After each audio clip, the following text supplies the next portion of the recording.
ഒന്നിങ്ങ് ചൂടിന് ലെൻസ് പോലെ ഇതുമ്മ ചെന്ന് അടിച്ചിട്ടാവണം. കാരണം ഈ കടിമരുന്ന്, കാരണം ഇത് വെയിലത്ത് കിടന്ന് ഉണങ്ങണം. പെട്ടെന്ന് ഒരു 5 മീറ്റർ അകലെ എന്നൊരടി ഇതെന്തേ ഞാൻ മറിയുമ്പോഴേക്കും ഞാൻ ഇട്ട തീരൊക്കെ കത്തി. പിന്നെ എനിക്ക് മനസ്സിലാക്കി. സാർ നമസ്കാരം. നമസ്കാരം. വലിയ വലിയ അപകടങ്ങളാണ് നാട്ടിലുണ്ടായിക്കൊണ്ടിരിക്കുന്നത്. ഈ അപകടത്തെക്കുറിച്ച് പറയുന്നതിന് തൊട്ട് മുൻപ് സാറിൻ്റെ ശ്രദ്ധയിൽ വന്നിട്ടുള്ള കാര്യമാണ്. എന്നാൽ അത് ബഹുമാന്യരായ പ്രേക്ഷകരുടെ ശ്രദ്ധയിലേക്ക് ഞാൻ ഒന്നുകൂടി കൊണ്ടുവരുന്നു. ഈ കഴിഞ്ഞ വിഷു നാളിൽ വിഷുവിനോടനുബന്ധിച്ച് ചില പരസ്യങ്ങൾ നമ്മുടെ നാട്ടിലുണ്ടായിരുന്നു. അതിൽ ഈ വിഷുവിൻ്റെ ആചാരത്തോട് അനുബന്ധിച്ച് വിശ്വാസികളായ ഹൈന്ദവരുടെ ഏറ്റവും വലിയ ആചാരം ആണ് വിഷുക്കണി കാണുക, വിഷുക്കണി ഒരുക്കുക എന്നുള്ളത്. അപ്പോൾ ഈ വിഷുക്കണി ഒരുക്കുക എന്നുള്ള ആ ഒരു ആചാരത്തിൻ്റെ ചൂട് പിടിച്ചുകൊണ്ട് ഒരു പരസ്യം വന്നിട്ടുണ്ടായിരുന്നു. ശ്രീകൃഷ്ണൻ കുഴിമന്തി കഴിക്കുന്നതായിട്ടാണ്. ശ്രീകൃഷ്ണന് മുന്നിൽ കുഴിമന്തി വെച്ചിട്ട് ആ വിഭവത്തിൻ്റെ പിന്നിലിരിക്കുന്ന ശ്രീകൃഷ്ണനെയാണ് വിഷുക്കണി ഒരുക്കി ഒരു കുഴിമന്തി കടയുടെ പരസ്യം വന്നത്. വിഷു ദിനാശംസകൾ എന്ന് പറഞ്ഞുകൊണ്ട്. ഇതുപോലെ തന്നെ മറ്റൊരു ചെരുപ്പ് കടയുടെ പരസ്യത്തിലും ശ്രീകൃഷ്ണൻ ഇങ്ങനെ ചെരുപ്പുമായി ഇരിക്കുന്ന ഒരു പടം ആണ് ഉണ്ടായിരുന്നത്. ഇതെല്ലാം വിശ്വാസികളുടെ വികാരത്തെ വ്രണപ്പെടുത്തുന്നതാണ്. അതെല്ലാം ഒരു കലാരൂപം എന്ന രീതിയിൽ കണ്ട് തള്ളിക്കളയാൻ സാധിക്കും എന്നുണ്ടെങ്കിൽ ഇവിടെ സാത്താൻ്റെ തിരുമുറികളും ഒക്കെ പ്രശ്നങ്ങൾ ഉണ്ടാക്കില്ലായിരുന്നു. മതം മനുഷ്യനെ മറ്റൊരു രീതിയിൽ ഭ്രമിപ്പിച്ചുകൊണ്ടിരിക്കുന്ന അവസ്ഥയിലാണ് ഇത്തരം കാര്യങ്ങളൊക്കെ പറഞ്ഞു വരുന്നത്. ഈ ഒരു മത ധ്രുവീകരണത്തിൻ്റെ ഭാഗമായി ഏതെങ്കിലും മതത്തെ ഇകഴ്ത്തി കാണിക്കുന്നതിന് വേണ്ടി കിട്ടിയ സന്ദർഭം വിനിയോഗിച്ചതാണോ കുഴിമന്തിയും ശ്രീകൃഷ്ണനും എന്നുള്ളതെല്ലാം അവിടെ നിൽക്കട്ടെ. ഇത് പല ജിഹാദികളുടെ പ്രവർത്തന ഫലമായുണ്ടായ പരസ്യമാണെന്നൊക്കെ ഹൈന്ദവ സംഘടനകളിലെ ചില അപ്പോസ്തലന്മാർ പറഞ്ഞിട്ടുണ്ടായിരുന്നു. ഇന്നിപ്പോൾ തൃശ്ശൂരിൽ പൂരം നടക്കുന്ന പൂരനഗരിയിൽ നിന്ന് 18 കിലോമീറ്റർ മാത്രം അകലെ തൃശ്ശൂർ പൂരത്തിൻ്റെ സാമ്പിൾ വെടിക്കെട്ടുകൾ ഒരുങ്ങിയ തിരുവമ്പാടി വിഭാഗത്തിൻ്റെ വെടിക്കെട്ട് സാമഗ്രികൾ ഉണ്ടാക്കിയ വെടിക്കോപ്പുകൾ ഉണ്ടാക്കിയ വെടിപ്പുരയിൽ തീ പടർന്ന് ഏതാണ്ട് നമ്മുടെ ഈ വാർത്ത പ്രക്ഷേപണം ചെയ്യുന്ന സമയം വരെ 14 പേരുടെ ജീവനാണ് അപഹരിക്കപ്പെട്ടിട്ടുള്ളത്. 5 പേർ അതീവ ഗുരുതരാവസ്ഥയിൽ ആശുപത്രിയിൽ കഴിയുന്നു. ഇത് ഇത്തരത്തിൽ ചിന്തിക്കുമ്പോൾ ഏതെങ്കിലും തരത്തിൽ ഈ വെടിക്കെട്ടുമായി ബന്ധപ്പെട്ട് അന്യ മതസ്ഥരുടെ അല്ലെങ്കിൽ ജിഹാദികൾ എന്ന് പറഞ്ഞ നാടിനെ കുട്ടിച്ചോറാക്കാൻ വേണ്ടി നടക്കുന്ന മതതീവ്രവാദികളുടെ, അന്യമതസ്ഥർ എന്ന് ഉദ്ദേശിച്ച് മതതീവ്രവാദികൾ എന്ന് മാത്രമാണ് ഉദ്ദേശിച്ചത്, അന്യമതസ്ഥരല്ല, അവരുടെ ഏതെങ്കിലും തരത്തിലുള്ള അട്ടിമറി ശ്രമങ്ങൾ ഇതിന് പിറകിൽ ഉണ്ടോ ഇല്ലയോ എന്നുള്ളത് ഇപ്പോൾ സാമൂഹ്യ മാധ്യമങ്ങളിൽ എമ്പാടും പങ്കുവയ്ക്കപ്പെടുന്ന ഒരു കാര്യമാണ്. ഒരു മുതിർന്ന മാധ്യമ പ്രവർത്തകൻ എന്ന രീതിയിൽ ഇതേക്കുറിച്ചെല്ലാം വളരെ കൃത്യമായി ചിന്തിക്കുന്ന ഒരാളെന്ന രീതിയിൽ എന്താണ് സാറിൻ്റെ അഭിപ്രായം? അതായത് പലതിനെയും നമ്മൾ കണ്ടിട്ട് അതിനെ കണ്ണടക്കേണ്ട ഒരു കാലഘട്ടമാണിത്. കാരണം ഇപ്പോൾ വികൃതമായ മനസ്സിന്റെ ചില ഉടമകൾ ഈ കുഴിമന്തിയുടെ കൂടെ ഇങ്ങനെ ശ്രീകൃഷ്ണ ഫോട്ടോ വെച്ചത് കണ്ട് അതിൻ്റെ പേരിൽ ചില ആളുകൾ നടത്തുന്ന വലിയ പ്രചരണം സമൂഹത്തിൽ തമ്മിലടിപ്പിക്കാനുള്ള സാമുദായിക കലാപം ഉണ്ടാക്കാനുള്ള കാര്യത്തിന് വേണ്ടി മാത്രം ഉപയോഗിക്കുന്നതാണ്. ആ ചെയ്ത ആളെ ഒരു മാനസിക രോഗിയായിട്ട് കാണുക എന്നുള്ളത് മാത്രമാണ് നമ്മൾ ചെയ്യേണ്ടത്. ആ മാനസിക രോഗിയായി മുദ്ര കുത്തുക, അല്ലെങ്കിൽ അദ്ദേഹത്തിന് അറിവില്ലെങ്കിൽ പറഞ്ഞ് മനസ്സിലാക്കുക എന്നുള്ളത് മാത്രമാണ് അതിന് ചെയ്യേണ്ടത്. ഇത്തരം ഇതിനൊക്കെ അവർ പരിഹസിച്ച് തള്ളുന്നതിന് പകരം അത് തലയിൽ കയറ്റി സമൂഹത്തിൽ അത് വലിയ പ്രശ്നമുണ്ടാക്കുന്നു, മതവികാരം ഉണർത്തിപ്പെടുത്തി എന്നൊക്കെ പറയുമ്പം അതിന് മാത്രമുള്ള സാധനങ്ങളൊന്നും അതിൻ്റെ അകത്തില്ല എന്നുള്ളതാണ് എൻ്റെ പക്ഷം. അതേ സമയത്ത് ഇപ്പോൾ ഉണ്ടായിട്ടുള്ള സംഭവങ്ങളുമായി കോർത്തിണക്കുന്ന കാര്യത്തിൽ ഒരു അട്ടിമറിയായിട്ട് തന്നെ ഞാൻ കാണുന്നത്. അത് തീവ്രവാദികളാണത് ചെയ്തത് എന്നുള്ള ഒരു സാഹചര്യ തെളിവുകളും അവിടെ കാണുന്നില്ല. നേരത്തെ ഞാൻ റിപ്പോർട്ട് ചെയ്തിട്ടുള്ള കേരളത്തിൽ തീവ്രവാദികൾ നുഴഞ്ഞു കയറി ശബരിമലയിലടക്കം തൃശ്ശൂർ പൂരത്തിലടക്കം വലിയ അപകടങ്ങൾ ഉണ്ടാക്കും, വലിയ അട്ടിമറികൾ ഉണ്ടാക്കും എന്നുള്ള വാർത്ത ഞാൻ മുമ്പ് ചെയ്തിട്ടുണ്ട്. പക്ഷെ ഇപ്പം അടുത്ത കാലത്തൊന്നും ചെയ്തിട്ടില്ല. അതിനുള്ള തെളിവുകൾ ഇന്റലിജൻസ് നിന്ന് കിട്ടിയ വിവരങ്ങളുടെ അടിസ്ഥാനത്തിലാണ് ഞാൻ ചെയ്തിട്ടുള്ളത്. ഇപ്പൊ ഇവിടെ ഇന്നലത്തെ സാഹചര്യങ്ങളെല്ലാം നോക്കുമ്പോൾ ഏതോ വലിയ കാര്യങ്ങൾ അട്ടിമറിക്കാൻ വേണ്ടി ബോധപൂർവം ഉണ്ടാക്കിയ ഒരു അപകടമായിട്ട് മാത്രമാണ് നമ്മൾക്ക് കാണാൻ പറ്റുന്നത്. അതിന് ഏറ്റവും വലിയ ഉദാഹരണം ഈ അപകടം ഉണ്ടാവുന്ന സമയത്ത് തീ കത്തുന്ന ആ സന്ദർഭത്തിൽ അത് കണ്ടിട്ടുള്ള ഒരേ ഒരാൾ എന്ന് പറയുന്നത് വിൽസനാണ്. അതായത് ഈ പറയുന്ന പടക്ക എല്ലാത്തിൻ്റെ ഉത്തരവാദിത്തമുള്ള സതീശന്റെ അവിടെ ജീവനക്കാരനായ വിൽസൺ പറയുന്നത് ഒരു ലെൻസിൽ നിന്ന് വന്ന ഒരു തീ പോലെ ഒരു സാധനം വരുന്നു, ഒരു വെളിച്ചം വരുന്നു, പെട്ടെന്ന് തീ പിടിക്കുന്നു, ഞാൻ ജീവനും കൊണ്ട് ഓടി രക്ഷപ്പെടുന്നു എന്നാണ്. അതായത് ലെൻസ് ഉപയോഗിച്ച് ഒരു അപകടം ഉണ്ടാക്കി തീ പിടിപ്പിച്ചു എന്നുള്ളതാണ് ഞാൻ മനസ്സിലാക്കുന്നത്. ഒരു തരി കത്തിയാൽ പോയതിലോ ബാക്കി ഒന്നിച്ച് കത്തി പൊട്ടിത്തകർന്നുണ്ടാകാൻ അത് തന്നെയാണ് ഇന്നലെ തൃശ്ശൂരിൽ വെടിക്കെട്ടിന് കാരണമായിട്ട്, വെടിക്കെട്ട് അപകടത്തിന് ഉണ്ടായ അവിടെ പടകം പൊട്ടിത്തെറിച്ച് അവിടെയുള്ള എല്ലാം നശിച്ചു പോയതും ഈ അപകടം ഉണ്ടായത്, വൻ ദുരന്തം ഉണ്ടായത് എന്നുള്ള കാര്യം സംശയമില്ല. സാറ് പറഞ്ഞത് ഇപ്പോൾ ഈ വെടിക്കെട്ട് നിർമ്മാണശാലയുടെ ഉടമസ്ഥനായ സതീശൻ്റെ അടുത്ത സുഹൃത്തും തൊഴിലാളിയായ വിൽസൺ ചേട്ടൻ ഇന്നലെ അപകടത്തിൽ നിന്ന് രക്ഷപ്പെട്ടിട്ട് അദ്ദേഹത്തിൻ്റെ അഭിമുഖം ഞാനും കണ്ടതാണ്. അപ്പോൾ അങ്ങനെയാണെങ്കിൽ ഇപ്പോൾ ലെൻസ് ഉപയോഗിച്ച് സൂര്യപ്രകാശം ഒരു പ്രത്യേക ദിശയിലേക്ക് കേന്ദ്രീകരിച്ച് ഈ വെടിമരുന്നിന് തീ പിടിപ്പിച്ച് പടക്കശാല കത്തിക്കുക, വൻ ദുരന്തം ഉണ്ടാക്കുക എന്ന് പറയുമ്പോൾ ഇത്തരം ഒരു ദുരന്തം സൃഷ്ടിക്കുന്നതിന് ഏതെങ്കിലും വലിയൊരു കാര്യങ്ങൾ മറയ്ക്കുന്നതിന് വേണ്ടിയിട്ടോ സാമൂഹ്യ ശ്രദ്ധ തിരിച്ചുവിടുന്നതിനോ വേണ്ടി ആയിരിക്കണം, അല്ലെങ്കിൽ വലിയ നേട്ടങ്ങൾ എന്തെങ്കിലും ഉണ്ടായിരിക്കണം. എന്താണ് ഇവിടെ സാറ് സംശയിക്കുന്നത് ആ വലിയ നേട്ടം? അതായത് ഇന്നലെ ഉണ്ടായിട്ടുള്ള വലിയ സംഭവം എന്താണ്? പിണറായി വിജയൻ തൻ്റെ മക്കളെ ഏത് വിധേനയും സംരക്ഷിച്ചു നിർത്തുന്ന ഒരു സമീപനമാണ് ഉണ്ടായിട്ടുള്ളത്. ഇവിടെ അദ്ദേഹം രാഷ്ട്രീയം പഠിപ്പിച്ചിട്ടില്ല, ഇവിടെ രാഷ്ട്രീയ പ്രവർത്തനത്തിൽ വിട്ടില്ല, തൊഴിലാളികളെ സംഘടിപ്പിക്കാൻ വിട്ടില്ല, ഇവിടെ കേരളത്തിൽ നിർത്താനേ സമ്മതിച്ചില്ല അദ്ദേഹത്തിൻ്റെ മകനെ. അദ്ദേഹത്തെ വിദേശത്ത് കൊണ്ട് നിർത്തി, മകളെയാണെങ്കിൽ മാറ്റി നിർത്തി. എന്നിട്ട് ഇവരെ ബിസിനസ് കാര്യങ്ങളിലേക്കാണ് വിട്ടത്. ഇവിടെയുള്ള പാവപ്പെട്ട കർഷകരുടെയും ഇവിടുത്തെ സാധാരണ CPM പ്രവർത്തകരുടെ മക്കളൊക്കെ പാർട്ടിക്ക് വേണ്ടി രംഗത്തിറങ്ങുകയും ഇടിയും കൊണ്ട് മരിക്കുകയൊക്കെ ചെയ്യുമ്പം, അടി കൊണ്ട് പലതും സംഭവിക്കുമ്പം പിണറായി വിജയന്റെ മകനെ സുരക്ഷിതമായി വേറെ സ്ഥലത്ത് എത്തിച്ച എന്തിനാണ്? അദ്ദേഹത്തിന് കോടാനുകോടി രൂപ അദ്ദേഹം തട്ടിപ്പ് നടത്തിയ കാര്യങ്ങളെല്ലാം സുരക്ഷിതമാക്കാൻ വേണ്ടിയിട്ട് വിദേശത്ത് കൊണ്ട് നിർത്തി. തന്ത്രശാലിയായ ഒരു കുറുക്കനാണ് പിണറായി വിജയൻ എന്നുള്ള കാര്യത്തിൽ സംശയമില്ല. അതേപോലെ മകളെയും അതേപോലെ ബിസിനസ് രംഗത്തേക്ക് കൊണ്ടുപോയി.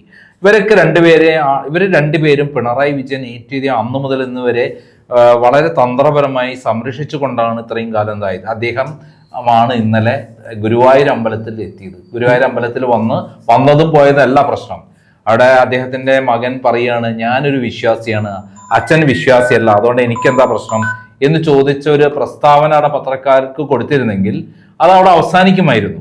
പക്ഷെ അങ്ങനെയല്ല. അദ്ദേഹത്തിന്റെ വീഡിയോ എടുത്തു എന്നുള്ള രാജു എന്ന പത്രപ്രവർത്തകനെ പിടിച്ചുകൊണ്ടേ ഇടിച്ച് ശരിയാക്കുകയും കഴുത്തിന് കുത്തിപ്പിടിക്കുകയും എന്നിട്ട് മൊബൈൽ തട്ടിപ്പറിക്കുക, ഡിലീറ്റ് ചെയ്യുകയും ചെയ്യുന്ന പ്രക്രിയയാണ് നടന്നത്. പക്ഷെ അത് പുറത്തു വന്നതോട് കൂടിയിട്ട് അദ്ദേഹത്തിന് ഉണ്ടായിട്ടുള്ള ഡാമേജ് ചെറുതല്ല. അദ്ദേഹത്തിന് എന്ത് ഡാമേജ് ഉണ്ടായാലും അത് അദ്ദേഹം കവർ ചെയ്തു. പക്ഷെ മകനെ അത്തരം ഡാമേജിൽ കൊണ്ടിടാൻ അദ്ദേഹം തയ്യാറല്ല. അത് വാർത്തയായി കത്തിപ്പടർന്നുകൊണ്ടിരിക്കുകയാണ്. എല്ലാ ദൃശ്യമാധ്യമങ്ങളും അത് ഇന്നലെ അത് തന്നെയായിരുന്നു വാർത്ത. അതിനിടയിലാണ് അതിനെ മറികടക്കുന്ന ഒരു ദുരന്തം ഉണ്ടാകുന്നത്. അപ്പോൾ ഇതുമായി ഗുരുവായൂരുണ്ടായ ആ സംഭവവുമായി കണക്ട് ചെയ്തിട്ടുള്ള ഈ സംഭവമാണോ ഇതെന്ന് നമുക്ക് സംശയിക്കാം. പിണറായി വിജയൻ ഇത് അതിലപ്പുറം ചെയ്യും. കാരണം അതിനുള്ള കഴിവും സാമർഥ്യമുള്ള ഒരാളാണ്. കാരണം അദ്ദേഹത്തിന്റെ ജീവചരിത്രം എടുത്ത് നോക്കിക്കഴിഞ്ഞാൽ ഇത്തരം കാര്യങ്ങളൊക്കെ ചെയ്ത് പരിചയമുള്ള ഒരാളാണ്. അപ്പൊ അതാവാം, അത് തന്നെയാണോ നമുക്കറിയില്ല. സാറ് പറഞ്ഞതുപോലെ ഇപ്പൊ ഈ അടുത്ത സമയത്ത് കേരളം ചർച്ച ചെയ്ത മറ്റൊരു വലിയ വാർത്താവിശേഷമാണ് ബഹുമാനീയ മുഖ്യമന്ത്രിയുടെ ധർമ്മടം മണ്ഡലത്തിലുള്ള അഞ്ചരക്കണ്ടി ദന്തൽ കോളേജിലുണ്ടായ നിതിൻ രാജ് എന്ന് പറഞ്ഞ ഒരു ദളിത് യുവാവിന്റെ ആത്മഹത്യ. അപ്പോൾ ആ ആത്മഹത്യ നടന്ന സമയത്ത് സ്ഥലത്തും ബഹുമാനായ മുഖ്യമന്ത്രി നാട്ടിലുണ്ടായിരുന്നു. വോട്ടെടുപ്പിന് വേണ്ടി മുഖ്യമന്ത്രി കണ്ണൂരിലുണ്ടായിരുന്നു. മുഖ്യമന്ത്രിയുടെ സ്വന്തം മണ്ഡലത്തിൽ ഉണ്ടായ ഈ ആത്മഹത്യ നടന്ന സ്ഥലത്തേക്ക് മുഖ്യമന്ത്രി തിരിഞ്ഞു നോക്കിയിട്ടില്ല. അതും ഈ വാർത്താ വിശേഷങ്ങളായി തന്നെ കഴിഞ്ഞ എല്ലാ ദിവസവും മാധ്യമങ്ങളിൽ നിരന്തരം വാർത്തയായി വന്നുകൊണ്ടിരിക്കുകയാണ്. ഇന്നലെ നിതിൻ രാജിന്റെ അച്ഛൻ കരഞ്ഞു പിടിച്ചുകൊണ്ട് കോളേജിലെ മകൻ വീണ് മരിച്ച സ്ഥലം കാണാനൊക്കെ വേണ്ടി ചെന്നിട്ടുണ്ടായിരുന്നു. എല്ലാ മാധ്യമങ്ങളും, മലയാളത്തിലെ മുഖ്യധാരാ മാധ്യമങ്ങളും നമ്മൾ ഉൾപ്പെടെയുള്ള സാമൂഹ്യ മാധ്യമങ്ങളും എല്ലാം ഈ വാർത്ത ചർച്ച ചെയ്തുകൊണ്ടിരിക്കുകയാണ്. അങ്ങനെയാണെങ്കിൽ അത്തരം ചില വാർത്തകൾ തമസ്കരിക്കുന്നതിന് വേണ്ടി ബോധപൂർവം നടത്തിയ ശ്രമമാണ് എന്ന് സാറ് സംശയിക്കുന്നുണ്ടോ?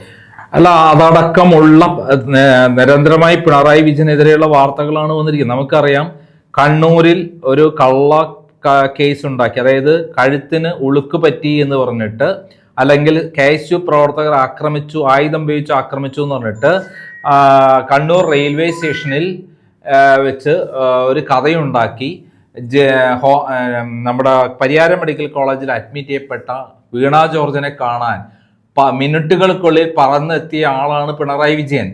ഇല്ലാത്ത കഥ ഉണ്ടാക്കിയത് പിണറായി. അതിന് മീഡിയേറ്ററായി വർക്ക് ചെയ്തത് സ്പീക്കർ ഷംസീർ. അതേപടി അഭിനയിക്കാൻ വീണ ജോർജ്. എന്നിട്ട് എന്താ ഉണ്ടായേ? അദ്ദേഹം അവിടെ എത്തി, വലിയ ചർച്ചയായി, അവിടെ കലാപമുണ്ടാക്കി, അത് ഇലക്ഷനിൽ വലിയ ആയുധാക്കാൻ. മിനിറ്റുകൾക്കകം ആരോഗ്യവകുപ്പ് മന്ത്രിയെ പരിയാരം മെഡിക്കൽ കോളേജിലേക്ക് മാറ്റുന്നു. ഏറ്റവും നല്ല ചികിത്സാ സൗകര്യങ്ങൾ ലഭ്യമാണ് ജില്ലാ ആശുപത്രി, കണ്ണൂർ ജില്ലാ ആശുപത്രി എന്ന് തൊട്ട് കഴിഞ്ഞ ദിവസം പ്രസ്താവന ഇറക്കിയ മുഖ്യമന്ത്രി അവിടെ ചികിത്സ തേടിയ ആരോഗ്യവകുപ്പ് മന്ത്രിയെ പരിയാരം മെഡിക്കൽ കോളേജിലേക്ക് മാറ്റുന്നു. പരിയാരം മെഡിക്കൽ കോളേജ് മാർക്സിസ്റ്റ് പാർട്ടിയുടെ അണ്ടറിൽ നിൽക്കുന്ന ഒരു അധോലോക മാഫിയ സെന്റർ ആണെന്ന് ഞാൻ നേരത്തെ പബ്ലിഷ് ചെയ്തിട്ടുള്ളതാണ്, പല സംഭവങ്ങളും റിപ്പോർട്ട് ചെയ്തിട്ടുള്ളതാണ്. അങ്ങനെയുള്ള സ്ഥലത്തേക്കാണ് മാറ്റിയത്. അങ്ങനെയുള്ള സ്ഥലത്തിൻ്റെ അതീവ ഗുരുതരമാണ്, ICUലാണ് എന്ന് പറഞ്ഞാൽ അധികൃതർ തന്നെ പറയുന്നു, പിറ്റേ ദിവസം ആരും അറിയാതെ മുങ്ങുന്നു. ഇവിടെ അതല്ല പ്രശ്നം, പിണറായി വിജയൻ അവിടെ എത്തി എന്നുള്ളതാണ്. അങ്ങനെ പിണറായി വിജയൻ എത്തിയ പിണറായി വിജയൻ നിതിൻ രാജന് കുടുംബത്തെ ഒന്ന് സന്ദർശിക്കാനോ ഈ സംഭവത്തിൽ ഇടപെടാനോ അദ്ദേഹം തയ്യാറല്ല. അദ്ദേഹം ചെയ്തത് എന്താണ്? ആ കോളേജുമായിട്ട് പല അവിഹിത ഇടപാടിലും പിണറായി വിജയന് ബന്ധമുണ്ട്. ജബ്ബാർ ഹാജിയായിട്ട്, അതിൻ്റെ ഉടമയെ ജബ്ബാർ ഹാജിയായിട്ടും കാന്തപുരം അബൂബക്കർ മുസ്ലിയാരായിട്ടും അടുത്ത ബന്ധമുള്ള അദ്ദേഹം അവിടെ ആ സ്ഥലം തന്നെ കോളേജിന് കിട്ടിയ നിയമവിരുദ്ധമായ കാര്യങ്ങൾക്കൊക്കെ കൂട്ടുന്ന ആളാണെന്നാണ് അവിടെയുള്ള CPM പ്രമുഖ നേതാവ് എന്നോട് പറഞ്ഞത്. അപ്പൊ അങ്ങനെയുള്ള പിണറായി, അതിന് പോലും സമയം അദ്ദേഹത്തിനില്ല. പിന്നെ ഈ അടുത്ത കാലത്ത് നമുക്കറിയാം വാൽപ്പാറ ദുരന്തം ഉണ്ടായപ്പോൾ വലിയ ദുരന്തമാണ്, കേരളത്തെ നടുക്കിയ ഒരു ദുരന്തമാണ്, 10 പേരാണ് മരിച്ചത്. ആ സംഭവത്തിൽ ഇന്നേ വരെ പിണറായി വിജയൻ ആ സ്ഥലത്ത് പോലും പോയിട്ടില്ല. അദ്ദേഹത്തിന് ഹെലികോപ്റ്റർ ഇല്ലേ? ഇത്തരം കാര്യങ്ങൾക്ക് വേണ്ടിയല്ലേ ഹെലികോപ്റ്റർ അവിടെ അദ്ദേഹം ഉപയോഗിക്കുന്നത്? 5-10 മിനിറ്റ് പോരെ അവിടെ എത്താൻ. അതേപോലെ തന്നെ ഒരു സംഭവം തന്നെയാണ് ഇപ്പോൾ ഉണ്ടായുള്ള തൃശ്ശൂർ ദുരന്തമുണ്ടായിട്ട് ഈ നിമിഷം വരെ പിണറായി വിജയൻ എത്തിയിട്ടില്ല. അപ്പൊ അദ്ദേഹം എത്താത്തതിന്റെ ദുരൂഹത എന്താണ്? ഇന്നലെ വീണ ജോർജോ അല്ലെങ്കിൽ മറ്റോരോ എല്ലാത്തിന്റെ പിണറായി വിജയനാണ്. പ്രധാനമന്ത്രി അടക്കം ഇന്നലെ 2 ലക്ഷം രൂപ മരിച്ചവർക്ക് 50,000 രൂപ ഇവർക്ക് പ്രഖ്യാപിച്ചു. ഇന്നിപ്പം ഗവൺമെന്റ് ഈ നിമിഷം ഇപ്പം വാസവൻ പ്രഖ്യാപിച്ചിട്ടുണ്ട് 14 ലക്ഷം രൂപ, 2 ലക്ഷം പരിക്കേറ്റു എന്നൊക്കെ പറയുന്ന കാര്യം. അതിലപ്പുറത്തേക്ക് പ്രധാനപ്പെട്ട കാര്യമാണ് ഇദ്ദേഹത്തിന്റെ പ്രസൻസ്. ഇദ്ദേഹം മുഖ്യമന്ത്രിയായിട്ട് കേരളം മുഴുവൻ ചുറ്റിയടിച്ചുള്ള ആൾക്ക് എന്തേ ഇതിന് പറ്റാത്തത്? അപ്പൊ ഇതിലൊക്കെ ദുരൂഹതയുണ്ട്. അദ്ദേഹത്തിന്റെ മകന് വേണ്ടിയിട്ടോ അല്ലെങ്കിൽ ഇപ്പൊ സ്ട്രോങ് റൂം വിവാദം മറക്കാൻ വേണ്ടിയിട്ടോ അദ്ദേഹത്തിനെതിരെയുള്ള വാർത്തകൾ മറക്കാൻ വേണ്ടിയിട്ടോ ഒരു കാര്യത്തെ മറക്കാൻ വലിയ ദുരന്തമുണ്ടായാൽ മാത്രമേ മറക്കുള്ളൂ. ഇന്നിപ്പോൾ നമുക്കറിയാം ഏറ്റവും എളുപ്പത്തിൽ അട്ടിമറികൾ ഇത്രയും വാർത്ത ഉണ്ടാക്കാൻ പറ്റുന്ന ഒരു സ്ഥലമാണ് തൃശ്ശൂർ പൂരം. കഴിഞ്ഞ തവണ സുരേഷ് ഗോപിയെ വിജയിപ്പിക്കാൻ വേണ്ടി പിണറായി വിജയൻ അമിത്ഷായുള്ള ധാരണ പ്രകാരം കൃത്യമായി അവിടെ പോലീസിനെ കൊണ്ട് കലാപം ഉണ്ടാക്കിക്കുകയും പിന്നെ അത് തടയാൻ വേണ്ടി ആംബുലൻസിൽ ഹോസ്പിറ്റലിൽ കിടന്ന സുരേഷ് ഗോപി ഒരു നായകനായി എത്തുന്നു. അതോടുകൂടി എല്ലാം തീരുന്നു. അപ്പം അതൊക്കെ കൃത്രിമമായി ഉണ്ടാക്കിയതാണെന്ന് ആരാ പറഞ്ഞത്? അവിടുത്തെ സുനിൽകുമാറാണ് പറഞ്ഞത്, എതിർ സ്ഥാനാർത്ഥി CPIയുടെ അവിടുത്തെ ഏറ്റവും മാന്യനുമായി രാഷ്ട്രീയത്തിൽ പ്രവർത്തിക്കുന്ന, എല്ലാവരോടും നല്ല രൂപത്തിൽ പെരുമാറുന്ന സുനിൽകുമാറാണ്. അദ്ദേഹം ഈ സംഭവവുമായി ബന്ധപ്പെട്ട് പറഞ്ഞതിലും ദുരൂഹത അദ്ദേഹം പറയുന്നുണ്ട്. 3 കാര്യങ്ങൾ അദ്ദേഹം പറഞ്ഞു. ഇത് സാധാരണ മനുഷ്യ സഹജമായ എന്തോ സംഭവത്തിൽ സംഭവിക്കാം, അതിവിടെ ഉണ്ടായില്ല എന്ന് ഉറപ്പായി. രണ്ടാമത് പിന്നെ ഭയങ്കര ഇതിൽ ചൂട് കാരണം ഉണ്ടായതായിരിക്കാം. ചൂട് കാരണമാണ്, പക്ഷേ ചൂട് കാരണമാണെങ്കിൽ മൊത്തം അവിടെ വേറെ ഭാഗത്തുണ്ടാവേണ്ടതാണ്. വിൻസൻ ചേട്ടൻ പറഞ്ഞ രീതിയിലാണെങ്കിൽ ചൂട് ഒരു പ്രത്യേക സ്ഥലത്തേക്ക് കേന്ദ്രീകരിച്ച് ഒരു പോയിന്റിലേക്ക് ലെൻസ് വഴി വന്നതായിട്ട് അദ്ദേഹം പറയുന്നുണ്ട്. എന്നിട്ട് സ്പാർക്ക് ഉണ്ടാക്കി മനഃപൂർവ്വം അങ്ങനെ ഒരു അട്ടിമറി നടത്തിയതാവാം എന്നാണ് അദ്ദേഹം പറഞ്ഞതും നമ്മുടെ സുനിൽകുമാർ പറഞ്ഞതും കൂട്ടി വായിക്കുമ്പോൾ സുനിൽകുമാർ പറഞ്ഞതും ഈ പറയുന്ന വിൽസൺ ചേട്ടൻ പറഞ്ഞതും സമാനമാണ്. അപ്പൊ ഇവിടെ ഒരു അട്ടിമറി നടന്നിരിക്കുന്നു. ദൂരെ നിന്നുകൊണ്ട് ലെൻസ് വഴി, കണ്ണാടി വഴിയാവാം, ലെൻസ് വഴിയാകാം, എന്തായാലും ഇവിടെ ആ ലൈറ്റ് അടിച്ച് അവിടെ തീ പിടിപ്പിച്ചു എന്നുള്ള കാര്യത്തിൽ കൃത്യത വന്നിരിക്കുകയാണ്. അപ്പൊ ഇതിന് വലിയൊരു അട്ടിമറി നടന്നിരിക്കുന്നത് ആരാണ് പിന്നിൽ എന്നുള്ളത് മാത്രമാണ് അന്വേഷിക്കേണ്ടത്. അപ്പം അതിന്റെ പേരിൽ ഇവിടെ വെടിക്കെട്ട് നിരോധിക്കണം എന്ന് പറയുന്നതിലൊന്നും വലിയ അർത്ഥമില്ല. മുമ്പ് ഞാൻ ജഗന്നാഥ ക്ഷേത്രത്തിൽ ഇപ്പോഴൊന്നുമല്ല 1982 കാലത്തിലാണെന്നാണ് എൻ്റെ ഓർമ്മ, തലശ്ശേരി ജഗന്നാഥ ക്ഷേത്രത്തിൽ അവിടെ വെടിക്കെട്ട് നടന്നപ്പോൾ ഒരു ട്രെയിൻ അതിലെ കടന്നു പോയിരുന്നു. ഏകദേശം 100-200 പേരാണ് ചതഞ്ഞരിഞ്ഞ് മരിച്ചത്. ഞാൻ പോയി റിപ്പോർട്ട് ചെയ്തത് ഇപ്പോഴൊന്നല്ല, വർഷങ്ങൾക്ക് മുമ്പ്. ഓടി രക്ഷപ്പെട്ട ഒരു റെയിൽപാളം ക്രോസ് ചെയ്തപ്പോ അല്ല, അവിടെ തിങ്ങി നിറഞ്ഞ് നിൽക്കുകയായിരുന്നു ആൾക്കാർ. ഈ വെടിക്കെട്ട് നടക്കുമ്പോൾ ട്രെയിൻ വന്നത് അറിഞ്ഞില്ല, ട്രെയിൻ നിർത്തിയതുമില്ല. ഇതാണ് അപകടത്തിന് കാരണം. അതേപോലെ വാഗമൺ ഇവിടെ നമുക്കറിയാം പെരുമൺ ദുരന്തമുണ്ടായി, ട്രെയിൻ അപകടമുണ്ടായി. അതേപോലെ കോഴിക്കോട് കടലുണ്ടിയിൽ അപകടമുണ്ടായി. അതിനർത്ഥം ട്രെയിൻ നിർത്തുക എന്നുള്ള എല്ലാത്തിനും അപകടം ഉണ്ടാകാനുള്ള സാധ്യത ഉണ്ട്. പ്രത്യേകിച്ചും പടക്ക നിർമ്മാണത്തിന് അപകടം ഉണ്ടാകാനുള്ള എല്ലാ സാധ്യത. അതിനെന്താ വേണ്ടത്? സുരക്ഷാ സന്നാഹങ്ങൾ ഉണ്ടാകണം. കാലാകാലങ്ങളിൽ ഇത്തരം അപകടങ്ങൾ, മുമ്പ് പാറമേക്കാവ് അപകടത്തിൽ ഇതേപോലെ വെടിക്കെട്ട് അപകടം ഉണ്ടായിരുന്നു. അതിനുശേഷം ഇപ്പോൾ ഉണ്ടാകുമ്പോൾ അത് എന്തുകൊണ്ട് ഫയർ സർവീസ് അടക്കമുള്ള സുരക്ഷാ സന്നാഹങ്ങൾ ഇവിടെ ഉണ്ടായിരുന്നില്ല? ഇതിനിടയിലാണ് ഇപ്പോൾ പുറത്തു വന്നിരിക്കുന്നത്. ചില പത്രക്കാർ അവിടെ വന്നിരുന്നു. പത്രക്കാർ ഇന്നലെ വന്ന് റിപ്പോർട്ട് ചെയ്തത് വളരെ ഇമ്പോർട്ടന്റ് ആയിട്ടുള്ള കാര്യം. അതിനെക്കുറിച്ചുള്ള ഒരു പോസ്റ്റ് നമുക്ക് വളരെ വിശദമായിട്ട് തന്നെ മറ്റൊരു എപ്പിസോഡിൽ നമുക്ക് ചർച്ച ചെയ്യാം. ഈ പറഞ്ഞ പോലെ ഈ പുറ്റിങ്ങൽ ദുരന്തം ഉൾപ്പെടെയുള്ള മഹാദുരന്തങ്ങൾ നമുക്ക് മുന്നിൽ വെടിക്കെട്ട് ദുരന്തങ്ങൾ ഉണ്ടായിട്ടും അധികൃതരുടെ ഭാഗത്ത് നിന്നും എന്ത് തരത്തിലുള്ള നിയമ നടപടികളാണ് ഇനി വീണ്ടും ഉണ്ടാകാതിരിക്കാൻ വേണ്ടി സ്വീകരിച്ചതെന്നുള്ളത് ഇപ്പോഴും അജ്ഞേയമായി തുടരുന്നു. എന്തായാലും ഇതൊരു അട്ടിമറി തന്നെയാണ് എന്ന രീതിയിലേക്ക് വരുന്ന സൂചനകൾ വച്ചു നോക്കുമ്പോൾ അങ്ങനെ വേണമെങ്കിൽ സംശയിക്കുന്നതിൽ തെറ്റില്ല. അല്ലെങ്കിൽ ആരെങ്കിലും അങ്ങനെ സംശയിച്ചാൽ അവർ തെറ്റു പറയാൻ പറ്റില്ല. എന്തെങ്കിലും ഇത് ഏതായാലും അന്വേഷണത്തിലൂടെ അത് കണ്ടെത്തപ്പെടട്ടെ എന്ന് നമുക്ക് പ്രത്യാശിക്കാം. എന്തായാലും പരിക്കേറ്റ ആശുപത്രി കഴിയുന്ന ആളുകൾ എത്രയും പെട്ടെന്ന് സുഖപ്പെടട്ടെ എന്നും നമുക്ക് എല്ലാ അതിൽ ഉൾപ്പെട്ട ആളുകൾക്ക് ആദരാഞ്ജലികൾ അർപ്പിക്കുന്നു. മനസ്സ് മാറിയതായിട്ട് കൊണ്ട് വല്ലാതെ വിഷമത്തോട് കൂടിയിട്ടാണ് അത് കാണുന്നത്. എത്രയോ പേർക്ക് പരിക്കേറ്റിട്ടുണ്ട്. അവർക്കെല്ലാം അവരുടെ കുടുംബത്തിനും നാടിനും എല്ലാം തന്നെ ആ കാര്യത്തിൽ നമ്മൾ ആദരാഞ്ജലികൾ അർപ്പിക്കുകയാണ് ക്രൈമിന്റെ പേരിൽ. ആ കുടുംബത്തോടൊപ്പം എന്നും ക്രൈമിന്റെ പ്രവർത്തകരും ഉണ്ടാകും എന്നുള്ളത് കൂടി ഞങ്ങൾ അറിയിക്കുന്നു. നിർബന്ധമായിട്ടും അങ്ങനെ തന്നെയായിരിക്കും എല്ലാ കാലത്തും. കാരണം ഞാൻ പൂരം കാണാൻ തുടങ്ങിയത് ഇപ്പോഴൊന്നുമല്ല. പൂരത്തിന്റെ പേരിൽ ലേഖനം എഴുതി എനിക്ക് ക്ലാസ്സിൽ അവാർഡ് കിട്ടിയിട്ടുള്ളവരാണ്, സമ്മാനം കിട്ടിയിട്ടുള്ള ഒരു ആൾ കൂടിയാണ് ഞാൻ.